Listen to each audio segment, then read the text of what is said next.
Hello, my name is Takamitsu Koyano, and today I will present my Engineering 501 project titled Zenek Surface Wave Excitation Optimization through Q-Learning.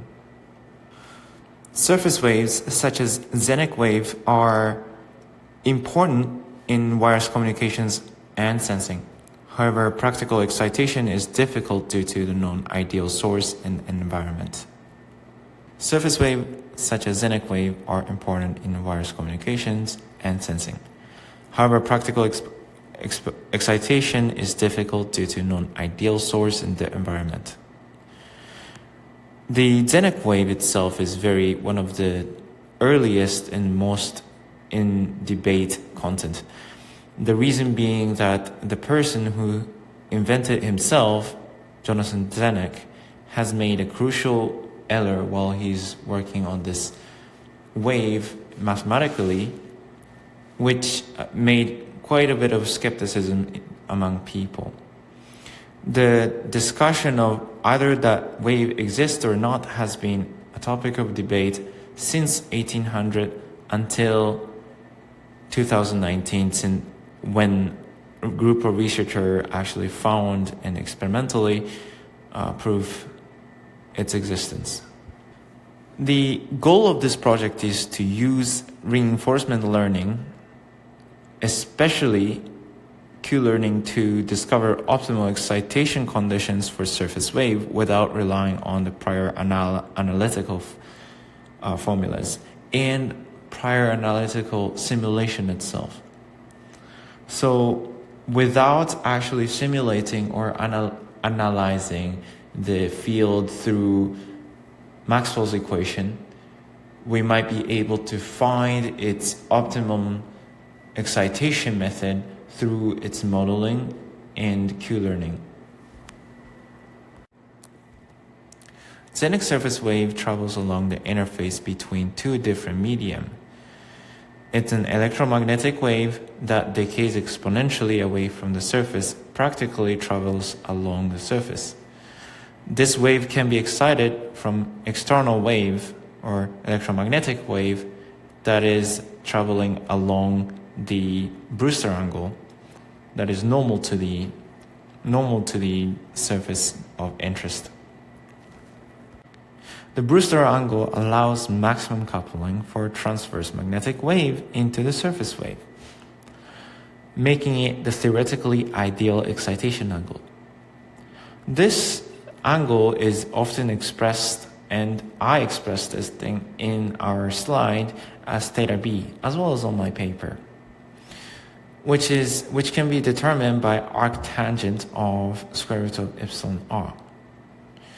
Maybe you have seen this thing in a different expression. This is because we're strictly considering the case where upper region is an air, the bottom region is some dielectric or conductor which has permittivity of epsilon r, which further simplifies the situation even more, and expression, which is practically easier for us to do our optimization.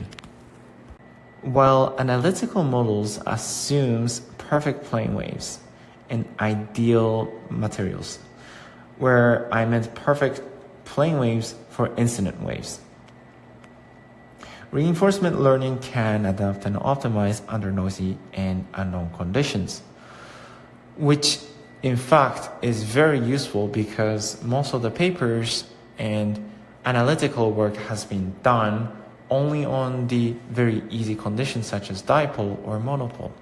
There's not much work done on the helical antennas or other types of antenna that might be able to excite such waves very more efficiently, but we just don't know yet. And most of those researches are done on empirical guesses or empirical assumptions because those analytical values are very difficult to obtain. Thus, people rely on the physical assumptions to construct antennas.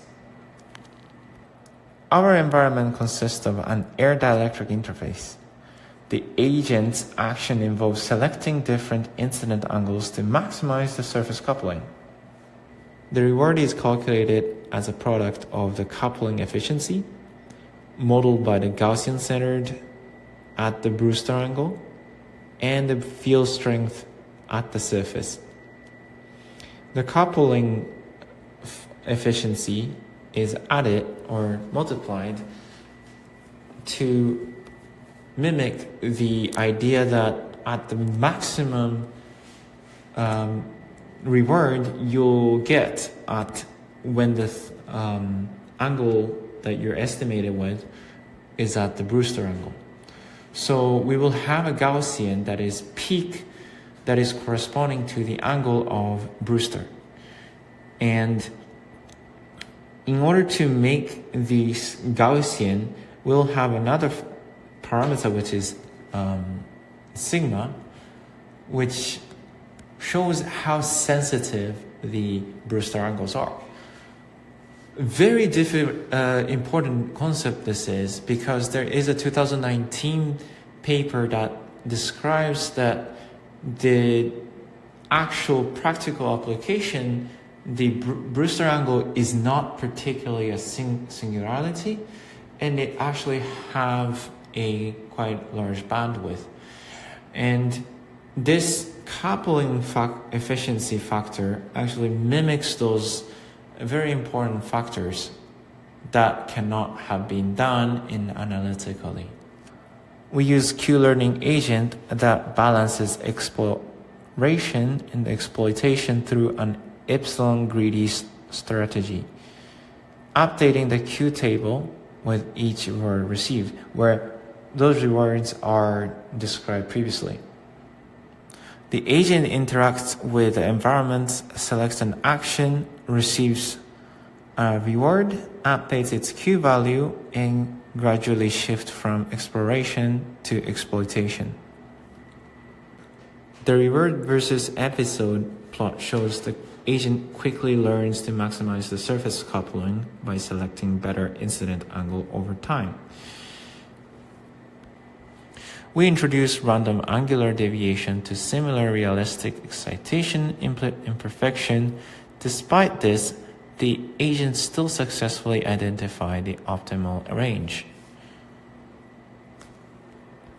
This approach shows strong robustness to excitation imperfections. Future work could be involved extending the method to dipole or helical antenna excitation in real-world experiments.